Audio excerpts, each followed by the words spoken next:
అందరికీ స్వాగతం. మనందరి జీవితాల్లో కష్టాలు, సవాళ్లు వస్తూనే ఉంటాయి కదా. మరి అలాంటి పరిస్థితుల్ని ఎదుర్కోవడానికి ఒక పాత కథనం నుండి మనం ఎంత శక్తిని పొందుకోవచ్చో ఈరోజు మనం చూద్దాం. ముఖ్యంగా ఆ కథలో ఉన్న శక్తిని మన సొంత పోరాటాల్లో ఎలా వాడుకోవాలో కొంచెం లోతుగా తెలుసుకుందాం. పదండి ఇక మొదలుపెడదాం. మన ప్రయాణం ఒక ప్రశ్నతో మొదలవుతుంది. చాలా లోతైన ప్రశ్న. ఆలోచించండి. దాదాపు 2000 సంవత్సరాల క్రితం ఒక ఖాళీ సమాధి దగ్గర దేవదూతలడిగారట ఈ మాట. జీవించి ఉన్నవానిని చనిపోయిన వారిలో ఎందుకు వెతుకుతున్నారు? చూడ్డానికిది వాళ్ళనడిగినట్టే ఉన్నా ఈ ప్రశ్న ఇప్పటికీ మన పరిస్థితులకు కూడా సూటిగా వర్తిస్తుంది. మన ఈ విశ్లేషణకు ఇదే గుండెకాయలాంటిది. సరే, ఇప్పుడు ఆ కథలోకి వెళదాం. అసలు అక్కడ ఏం జరిగిందో చూద్దాం. ఆ రోజు సమాధి దగ్గరికి వెళ్లిన స్త్రీల గురించి, వాళ్ల మనస్థితి ఎలా ఉందో ఒక్కసారి ఆలోచిద్దాం. వాళ్ళు వెళ్ళింది ఒక మృతదేహాన్ని చూట్టానికి. అదే వాళ్ల అంచనా. నిజం చెప్పాలంటే చాలాసార్లు మనం కూడా మన సమస్యల్ని ఇలాగే చూస్తాం కదా, ఒక ముగిసిపోయిన కథలా. ఆ ఉదయం ఆ దృశ్యాన్నే ఒక్కసారి కళ్లముందు తెచ్చుకుందాం. తెల్లవారుజామునే చేతిలో సుగంధ ద్రవ్యాలతో ఆ స్త్రీలు సమాధి దగ్గరకొస్తున్నారు. వాళ్ల లక్ష్యమేంటి? ఒక చనిపోయిన దేహానికి వాళ్ల చివరి సేవలు చేయడం. వాళ్ల మనసంతా దుఃఖం, గందరగోళం. వాళ్ళూహించిందేంటి?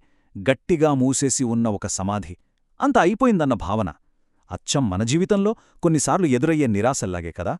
మన సమస్యల్ని కూడా మనం అలా మూసుకుపోయిన సమాధుల్లాగే చూస్తుంటాం. కాని సరిగ్గా అదే నిరాశలో కథ ఒక్కసారిగా మలుపు తిరిగింది. ఎవరూ ఊహించినిదే జరిగింది. వాళ్ల దుఃఖం ఒక గొప్ప సత్యంగా మారబోయే క్షణమది. ఇంతకీ అక్కడ ఏం జరిగిందో, ఆ కీలకమైన మార్పు ఎలా వచ్చిందో ఇప్పుడు చూద్దాం.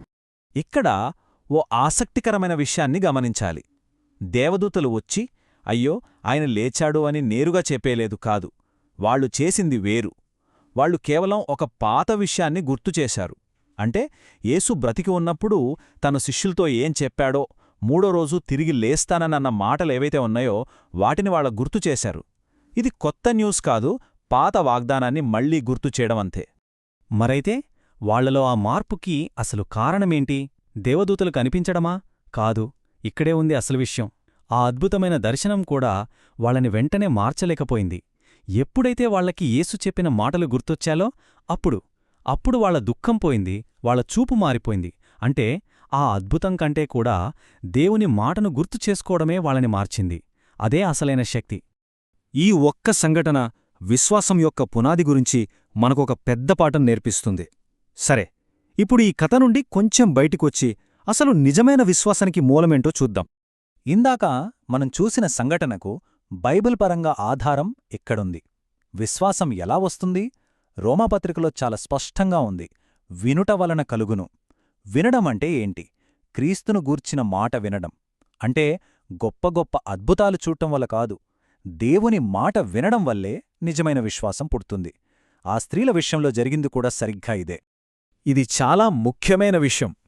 మనకు అద్భుతాలు అంటే చాలా ఇష్టం కదా. అవి మన దృష్టిని వెంటనే ఆకర్షిస్తాయి. కాని బైబిల్ ఏం చెబుతోందంటే, వ్రాయబడిన వాక్యం అంటే దేవుని గ్రంథం వాటికంటే కూడా మరింత నిశ్చయమైనది అట. అంటే ఒక అద్భుతం చూడడం కన్నా, ఆకాశం నుండి ఓ స్వరం వినడం కన్నా దేవుడు మనకు రాసిచ్చిన వాగ్దానాలే ఎక్కువ నమ్మదగినవి. స్థిరమైన విశ్వాసానికి అసలైన ఆధారం ఇదే. సరే, ఇదంతా బావుంది. ఇంత గొప్ప శక్తి మనకు అందుబాటులో ఉంది కదా. మరి మన రోజువారీ జీవితంలో ఆ శక్తిని మనం ఎందుకు అనుభవించలేకపోతున్నాం? ఏదో ఒకటి అడ్డుపడుతూ ఉంటుంది కదా. ఇంతకీ ఆ అడ్డంకులేంటో ఇప్పుడు చూద్దాం. ఇది మనమందరం మనల్ని మనం వేసుకోవలసిన ప్రశ్న. పునరుత్థాన శక్తి నిజంగా ఉంటే మన జీవితాల్లో దాన్ని ఆపేస్తున్నది ఏది? ఎక్కడ సమస్య ఉంది? బహుశా సమాధానం మన బయట కాదు, మన లోపలే ఉందేమో, మన ఆలోచనల్లోనే ఉందేమో. దీనికి ఒకే ఒక్క కారణం, అదే ప్రధానమైన అడ్డంకి. అదేంటంటే అవిశ్వాసం. దేవుని మాటను, ఆయన వాగ్దానాలను నమ్మకపోవడం. ఇలా నమ్మనప్పుడు ఏం జరుగుతుంది? యేసు ఇంకా ఆ సమాధిలోనే ఉన్నాడేమో అన్నట్టుగా జీవిస్తాం.